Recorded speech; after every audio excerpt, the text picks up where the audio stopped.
کہ ساری دنیا میں پھر گئے یہ لوگ اپنی جان ہتھیلی پہ رکھ کر ایک ایک سال کے لیے گھر چھوڑے، وطن چھوڑے، افریقہ میں مرے، امریکہ میں مرے، ایشیا میں مرے، یورپ میں قبریں بنی، جوانی میں مرے، بڑھاپے میں مرے، اور کسی سے کوئی صلہ نہ مانگا۔ کوئی دیکھو نا، کوئی معیار ہوتا ہے، ایک پیمانہ ہوتا ہے جس پر تولا جاتا ہے، بھئی یہ چیز ایک سیر ہے، کیا پیمانہ ہے؟ کیا پتا ہے کہ ایک سیر ہے کہ آدھا سیر ہے کہ سوا سیر ہے؟ تو تم نے ایک پیمانہ بنایا ہے، ایک باٹ بنایا ہے، ایک پتھر بنایا ہے، وہ ایک سیر کا ہے، ایک طرف پھر اس کو تولتے ہو، وہ اس کے برابر ہوتی ہے تو ہم کہتے ہیں ایک سیر ہے، 1 کلو ہے، گھٹے ہو تو وہ نیچے چلی، وہ اوپر چلی جاتی ہے، زیادہ ہو وہ نیچے چلی جاتی ہے۔ تو اللہ کے رسول کی محبت کا بھی تو کوئی پیمانہ ہوگا، اور اس کا بھی تو کوئی پیمانہ ہے۔ وہ پیمانہ غلامی رسول ہے، عشق رسول کا پیمانہ غلامی رسول ہے۔ جھوٹ بھی چلے، سود بھی چلے، گانا بھی چلے، موسیقی بھی چلے، ماں باپ کی نافرمانی بھی چلے، شراب بھی چلے، جوا بھی چلے، لڑائی بھی چلے، کتے بھی لڑیں، بٹیر بھی لڑیں، اور عشق رسول بھی ہو، کوئی تو تول کے دیکھو، تول کے تو دیکھو، اس کو نبی کی سیرت پر تولو، اس کو قرآن پر تولو۔ پھر تو یزید بھی عاشق رسول بن گیا، پھر تو شمر بھی عاشق رسول ہے، پھر حسین کو سر کٹانے کی ضرورت ہے، پاگل تھا حسین جو سر کٹا گیا، بچے بھی ذبح کروا دیے، ہم سے نصیحت لیتا، ہم اس کو سکھاتے، ایویں تو سر لائی جانے کی لوڑ ہی کوئی نہیں، کیڑی لوڑ ہے سر وہاں نہ بن رہی ہے، تو بندہ ایویں بھی عاشق بن جاتا ہے۔ ہائے ہائے، یا وہ کملا تھا یا ہم کملے، وہ تو ہو نہیں سکتے، وہ تو پاک ہستیاں تھے، ہم ہی پاگل اور دیوانے ہیں۔ کوئی تو ترازو لاؤ کہیں سے کہ جس میں تولا جائے۔ یہ کہتا میں اللہ کے رسول کا عاشق ہوں، ابے تولو اس کو، کس میں تولو گے آپ؟ کس چیز میں تولو گے؟ تولنے کے لیے میرے نبی کی سیرت ہے، میرے نبی کا قرآن ہے، میرے نبی کا کلام ہے، میرے نبی کی زندگی ہے۔ اگر اس پہ تلتے ہو تو ہو، اگر اس پہ نہیں تلتا تو پھر سوچو مجھے سیکھنا ہے۔ یہ تبلیغ کا کام ساری دنیا میں اللہ کے پیغام کو اللہ کے رسول کی محبت میں تو پہنچانے کی محنت ہے۔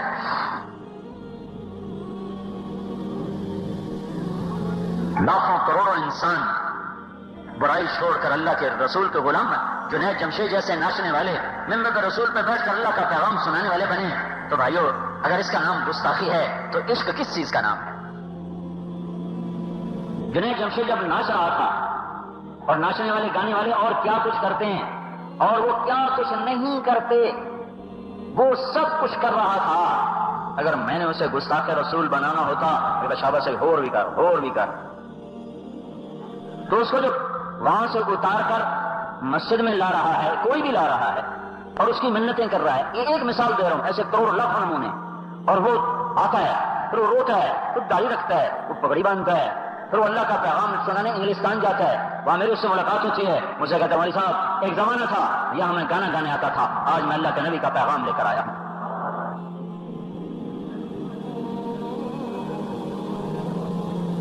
اندر اللہ کے سوا کوئی نہیں جانتا، وہ فیصلے میرے اللہ کے ہیں، ظاہر پہ فیصلے کیے جاتے ہیں۔ لیکن تم خود سوچو، اگر وہ گستاخ رسول بنتا تو تبلیغ میں جا کر اور زیادہ بدماشی کرتا، اور زیادہ نافرمانی کرتا۔ وہ کیسے وہاں سے پیچھے آیا؟ مجھے کہنے لگا پیسہ چھوڑنا تو کوئی بڑی بات نہیں، یہ جو واہ واہ چھوڑنا ہے یہ بہت بڑی قربانی ہے، واہ واہ نہیں چھوٹتی، پیسہ تو چھوٹ جاتا ہے۔ ہاں، پہلا گانا گایا اس نے پیپسی والوں کے لیے تو انہوں نے اس کو 2.5 لاکھ دیے تھے۔ وہ کہتا میں تو انجینئر تھا، انجینئر 8,000 روپے میری تنخواہ تھی، جب مجھے 2.5 لاکھ ملا میں تو ہوا میں اڑ گیا۔ اور جب اللہ نے توبہ کی توفیق دی تو پھر انہوں نے اس کو کیا پیشکش کی کہ 4.5 کروڑ روپیہ لے لو اور 10 گانے گا کے دے دو، 4.5 کروڑ روپیہ لے لو اور 10 گانے گا کے دے دو، پھر ہمارا تم سے کوئی مطالبہ نہیں۔ انہوں نے کہا 4.5 ارب میں بھی منظور نہیں ہے۔ تب یہ عاشق رسول بنا کہ گستاخ رسول بنا؟ یہ اللہ کے نبی کا غلام بنا یا کہ اللہ کے نبی کا یہ دشمن بنا؟ اتنی بڑی جانی قربانی، اتنی بڑی مالی قربانی۔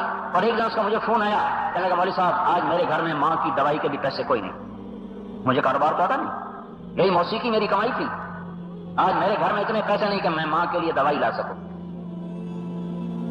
تو یہ عشق رسول میں کیا یا گستاخی رسول میں کیا؟ جو آدمی دولت میں کھیلتا ہو اور پھر وہ اس درجے تک مجبور ہو جائے کہ ماں کو دوائی بھی نہ لا کے دے سکے، پھر اس کا قدم حرام کی طرف نہ اٹھے، تو یہ محبت اللہ رسول کی محبت میں تو ہے۔ بھائیو دین کو بھی سیکھو، صرف اپنے رسم و رواج پہ باقی نہ رہو، اپنی سابقہ روایات پہ باقی نہ رہو، کہیں ایسا نہ ہو کل دھوکے میں مارے جائیں۔ کہ ہمیں تو اس نے کہا تھا اور اس نے کہا تھا، وہ کہیں گے ہم نے کوئی ٹھیکہ لیا تھا، تم نے خود کیا تھا، بھگتو۔ حضرت محمد صلی اللہ علیہ وسلم کی اس پاک زندگی کو سیکھنا، یہ ہے تبلیغ کا کام، اس کی یہ نقل و حرکت ہے، اس کے لیے وقت مانگ رہے ہیں، اس کے لیے پھرو، پچھلی پر توبہ کرو، اگلی کے لیے اللہ رسول کی غلامی کے طریقوں کو اپنے اندر لانے کے لیے جاؤ اللہ کی راہوں میں، پھر کر اللہ کا پیغام سناؤ اور پہنچاؤ، پوری دنیا میں ایمان کی ہوا چلے، ایک لہر چلے گی۔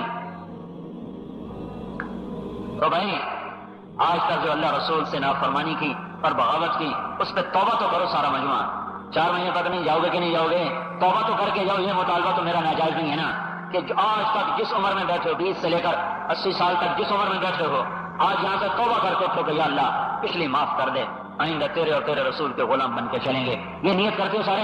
ایک دفعہ کہو، پھر اب اندر کی ندامت سے کہو یا اللہ میری توبہ، ایک دفعہ پھر کہو یا اللہ میری توبہ، ایک دفعہ اور ذرا ہمت سے کہہ دو یا اللہ میری توبہ۔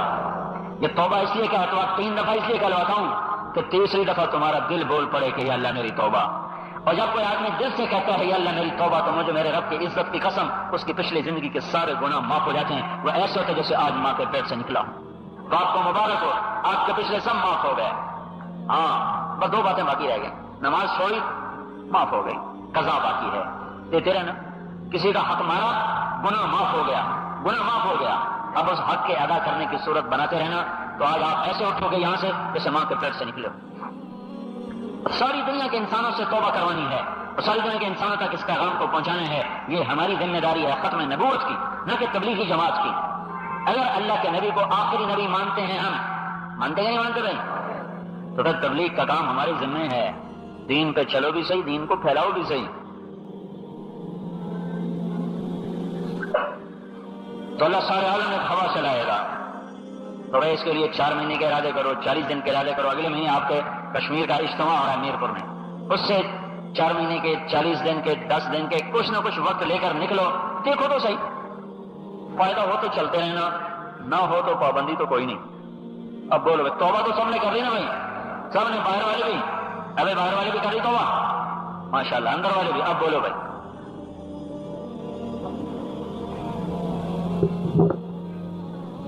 جلدی سے بولو بھائی، اجتماع ہو رہا ہے 5 کی شام، 5 کو 5 6 7 ہاں 5 کی شام سے اجتماع ہے، وہاں اپنے قافلے جمع ہوں گے، پھر اللہ کے فضل سے اللہ کی راہ میں نکلیں گے۔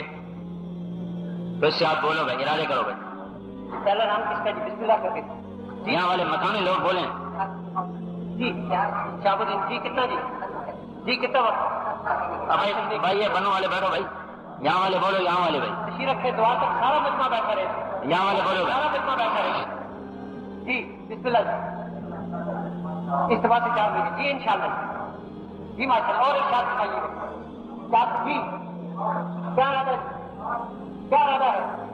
4 ماہ کے اللہ پاک قبول فرمائے جی ماشاء اللہ۔ آج 7 میں جی 7 مہینے کے لیے اللہ قبول فرمائے۔ دعا تک سارا مجمع، دیکھو جیسے آپ نے تسلی سے بات سنی، اب دعا تک سارا مجمع بیٹھا رہے جی۔ 4 مہینے نام کی، 4 مہینے اللہ پاک قبول فرمائے۔ اور جی اور پیچھے بھی نام لکھنے والے کھڑے جی، کیا ارادہ جی؟ 4 ماہ کے لیے اللہ پاک قبول فرمائے، بہت اچھا جی، بہت مبارک، بہت مبارک جی ماشاء اللہ۔ کیا ارادہ جی؟ سب سے بالکل اجتماع سے، بہت اچھا، اللہ پاک قبول فرمائے۔ پچھلے 4 مہینے کی جماعت، ہاں بھائی ہر علاقے والے اپنی جماعتیں لکھائے جی، 4 مہینے سب سے بالکل اجتماع سے، بہت اچھا، بلکہ اپنی جماعت اجتماع بھی کہہ دیں، اجتماع پر تو کم از کم بھائی اللہ جتنے اس کو توفیق دے اس کا احسان اور کرم ہے۔ لیکن ایک بات ہے بھائی، آخری درجہ یہ ہے کہ اجتماع کے پورے 2 دن، 5 کی عصر سے شروع ہوگا اور 7 کی صبح ختم ہو جائے گا، 1.5 دن کا اجتماع ہے یہ، تو 1.5 دن کم از کم درجہ بھی اپنے سارے بستر کے ساتھ اور پورا وقت لے کر مجمع میں تشریف لائے، اوروں کو بھی لے کر آئیں۔ اس کے آپ سارے بھائی ارادے کرتے ہیں نا؟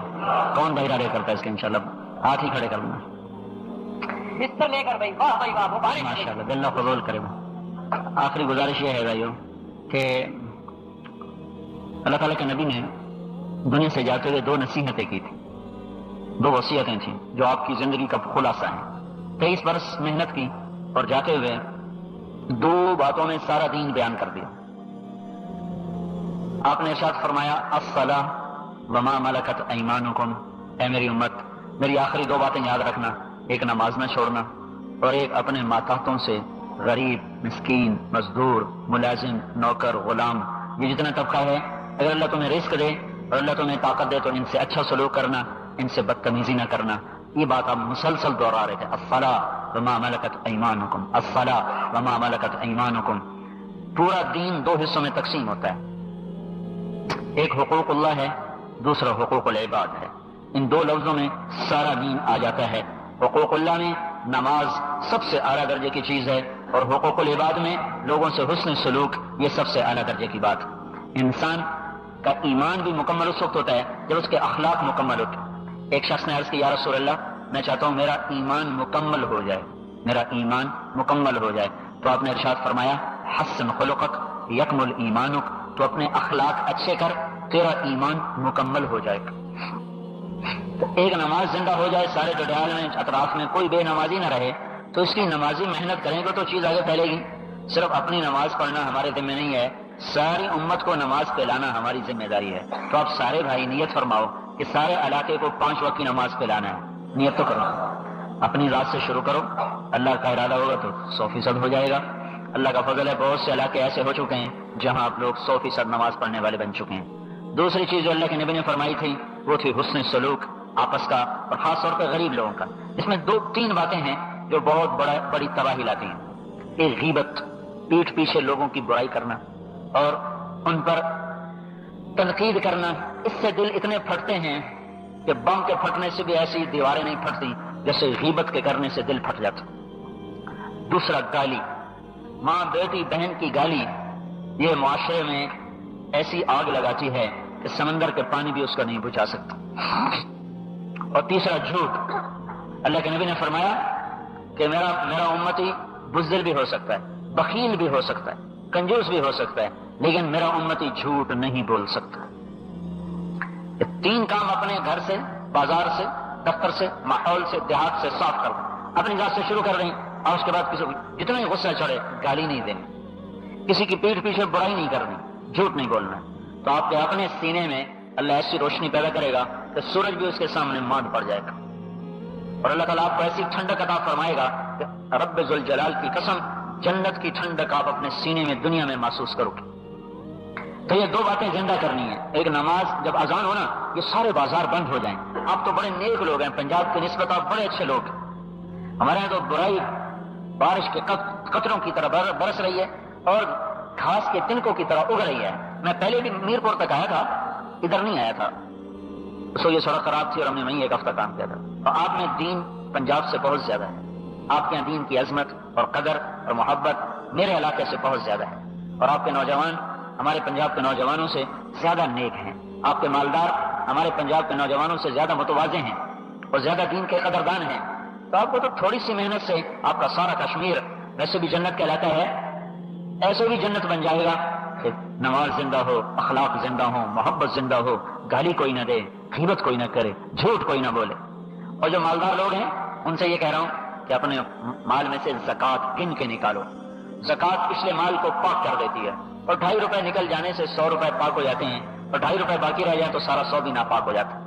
دودھ کے مٹکے میں 1 قطرہ پیشاب گیا، سارا دودھ گرانا پڑ گیا. 2.5 روپے لاکھ پہنچا تو 2,500 ہو گیا، 1 کروڑ ہوا تو 2.5 لاکھ ہو گیا. تو بہت تھوڑی رقم ہے. اللہ تعالیٰ نے پہلی امتوں کو 10 روپے مانگے، 100 پہ 10، وہ 10واں حصہ ہمارے لیے 40واں حصہ، ان کے لیے 10واں حصہ. لاکھ میں سے 10,000، کروڑ میں سے 10 لاکھ، 2.5 لاکھ. تو زکوٰۃ کا رواج ڈالیں اور ڈھونڈ کے لوگوں کو تلاش کر کے ان کے گھروں تک پہنچائیں، اور یہ فضول چیزوں پر پیسہ خرچ نہ کریں ورنہ حساب میں بڑی سختی آ جائے گی. ایک کمائی کا انداز ٹھیک ہو، آپ کی رقم اگر بینکوں میں سود پہ رکھی ہوئی ہے نکال کے کرنٹ پہ کر دو. اللہ سے جنگ نہ لڑو، اللہ سے لڑنا آسان کام نہیں ہوتا.